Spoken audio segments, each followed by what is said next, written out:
talk some chess. So file this one under games you should know, famous games in chess history. This game was played in 1858 in Paris. But what's important is that it was played inside of an opera house while an actual live opera was going on stage. So the player with white pieces we all know and love is Paul Morphy, and he was challenged by Duke Karl and Count Isouard. Sorry if I mispronounced those, but basically what we have is real French royalty challenging chess royalty, Paul Morphy, to a game.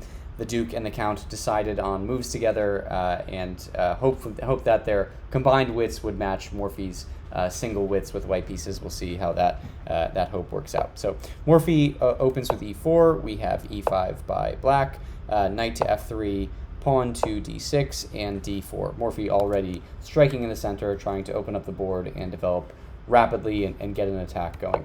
And here black plays bishop to g4. This is the first sort of mistake of the game. It looks like a reasonable move. It develops a piece and it pins the knight to the queen, but this allows pawn takes on d5.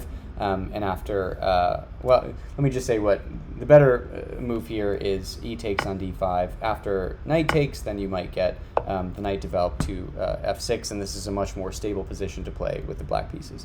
But instead, you get, after you play this bishop move, Morphy is free to take on e5, and now this is a little bit more difficult to deal with. So bishop takes on f3 was played, queen takes on f3, and now d takes on e5. And now this is a pretty dangerous queen because you are eyeing this weak f7 pawn, but the engine wants you to play here queen to b3. And the idea behind this move is now you threaten two weak pawns. You threaten the f7 pawn, and you threaten the undefended b7 pawn, and this doesn't look very good if you're playing with the black pieces. But Morphy actually doesn't, even though it's the recommended move by the engine, Morphy doesn't care about just picking up sort of random pawns. Morphy wants to get his pieces out, develop, get an attack going, and here, instead of moving the queen, Morphy plays bishop to c4. Give me one sec. I feel like I swallowed something.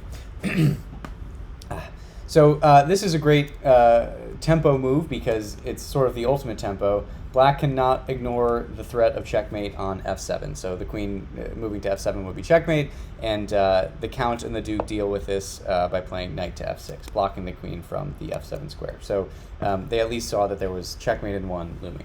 But now Morphy is able to bring his queen to b3 and sort of maintain this battery on f7 while simultaneously threatening this now undefended b7 pawn.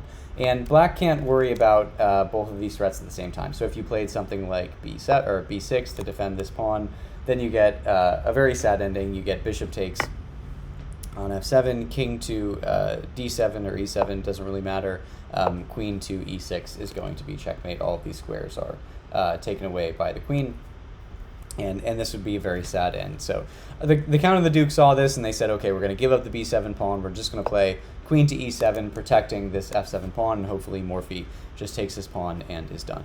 But again, we see that Morphy doesn't care about just picking up pawns.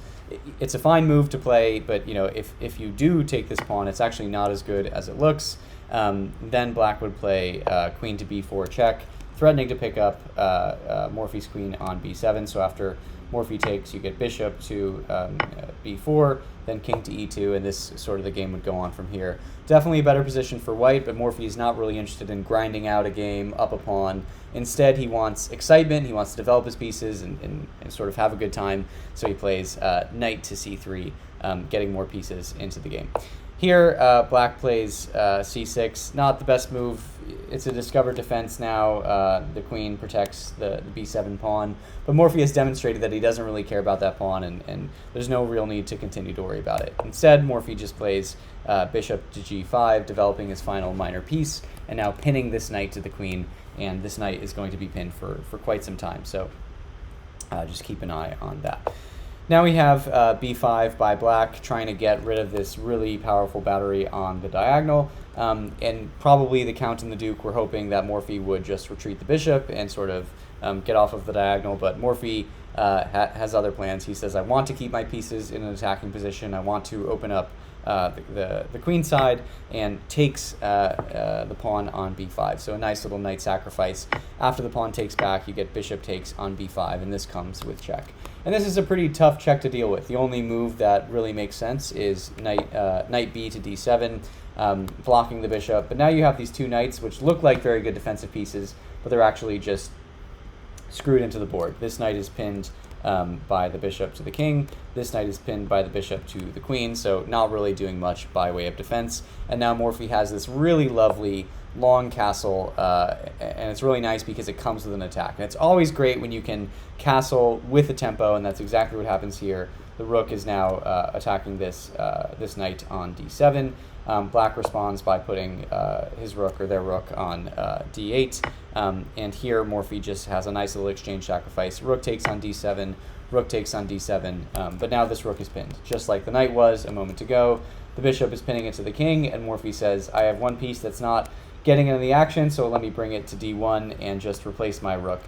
So essentially what Morphy did is you had this position before where Morphy has a rook on the d file and Black has a rook and a knight defending the king. And a couple of moves later, Morphy still has a rook on the d file and Black is short a knight. So basically Morphy removed an attacker while keeping all of his pieces, all of the pressure really on Black.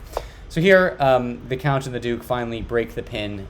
They play queen to e6, and now the knight is free to move, and the knight is free to defend the rook.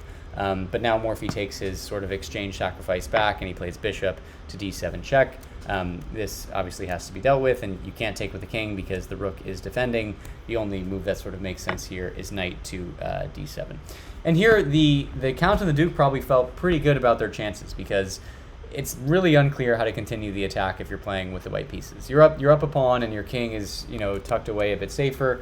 But it looks like Black has mounted a spirited defense. You have the knight and the queen. The bishop is here, and it's not really clear how to get these pieces into the game. Do you go for a queen, a trade of queens, and maybe double up this pawn? The pawns, probably not. That doesn't look very good. So see if you can find the winning move here for Morphy, the way to finish the game and keep the attack going and send the game into chess history while I give you a moment.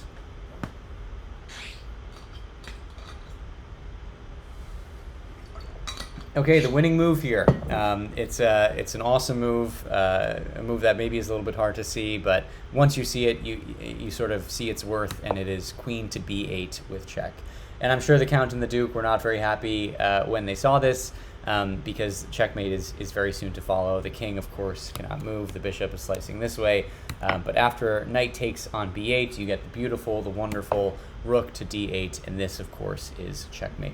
The bishop's covering the e7 square, the rook is covering d7, and of course checking the king.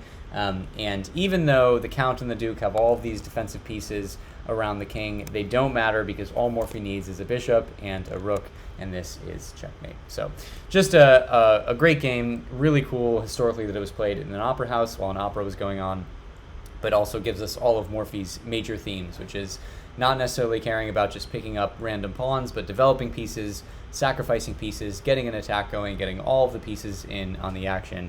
And this game sort of encapsulates that all. So hope you enjoyed it. Thanks for watching. Drop a like, drop subscribe, and we will see you next time.